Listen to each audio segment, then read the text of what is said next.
तर आजच्या व्हिडिओमध्ये मी बनवणार आहे खोबऱ्याची बर्फी, ओल्या खोबऱ्याची बर्फी। तर इथं 2 वाटी किसलेला नारळ घेतलेला आहे, म्हणजे किसलेलं खोबरं घेतलं आहे आणि 2 वाटीला साधारणतः हीच पाऊण वाटी साखर घेतलेली आहे। या ठिकाणी मी कढई तापत ठेवली आहे वरती। बघा, कढई तापली आहे तर मी त्याच्यामध्ये एवढं तूप घालते।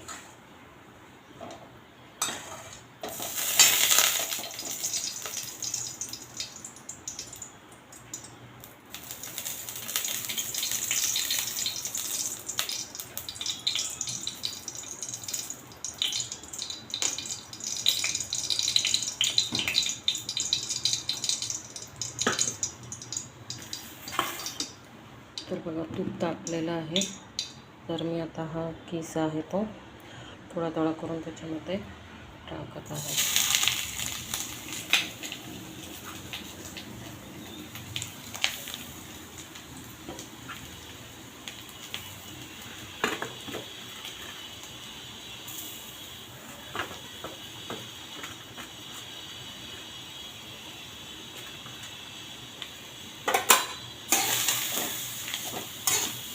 कढई तापलेलं आहे जरा, आणि पटकन हलवून घेतली आहे।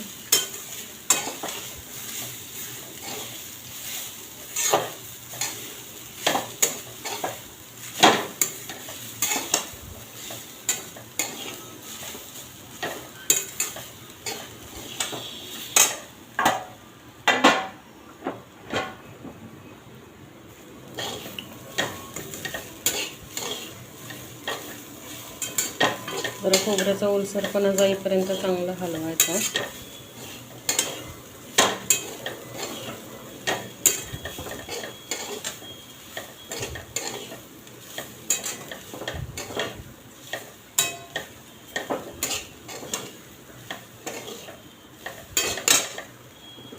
त्याच्यानंतर मी टाकते याच्यामध्ये ही एवढी साखर। तर साखर टाकल्यानंतर परत हे आपल्याला चांगलं हलवून घ्यायचं आहे।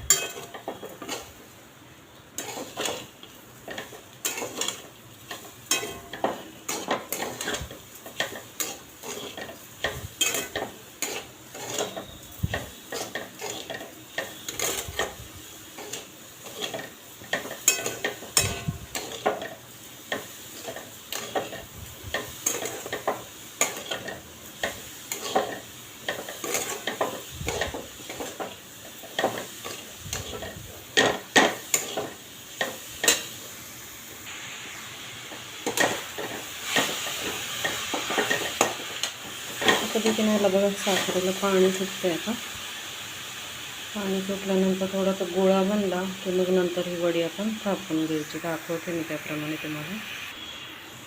हे बघा, असा कलर आलेला आहे खोबऱ्याला। तर आता जरा मी झाकण ठेवते त्याच्यावर, म्हणजे काय होईल की जरा खोबरं आहे ते आपलं शिजलं जाईल थोडंसं, एकदम कच्चं असं लागणार नाही वरती। हे बघा, साधारण 5 मिनटं मी याच्यामध्ये साखर विरघळून दिली। आता मी याच्यामध्ये टाकते हे एवढं दूध। साधारणतः 4 चमचे आहे हे दूध याच्यामध्ये टाकते मी, म्हणजे ते खोबऱ्याचा कच्चापणा निघून जाईल वाफेवर आणि त्या दुधाच्या पाण्यामध्ये खोबरं शिजेल।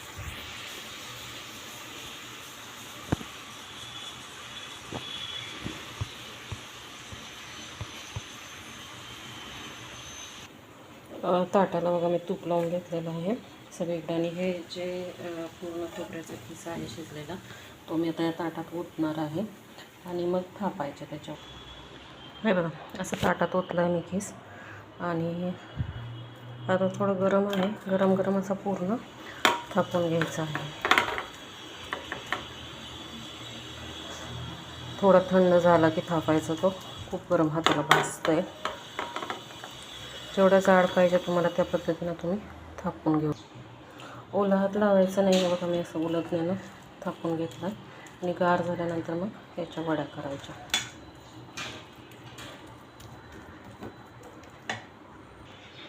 बघा, असं थंड झाल्यावरती मी थोडंसं हातानं थापून घेतलं आहे अगोदर उलटण्यानं, आणि एकसारख्या होतील अशा ह्या थापून घेतल्यात। आणि आता जराशा थंड झालं की ह्या चाकूनं कापून घ्यायच्या। मग दाखवते मी तुम्हाला। अशा प्रकारे आपली खोबऱ्याची बर्फी तयार झालेली आहे। एकदम चौकोनी नाही पडल्या वड्या, पडल्यात ठिकाणी, टेस्ट पण झालेली आहे चांगली. तर व्हिडिओ आवडला तर व्हिडिओला लाईक, शेअर आणि सबस्क्राईब नक्की करा.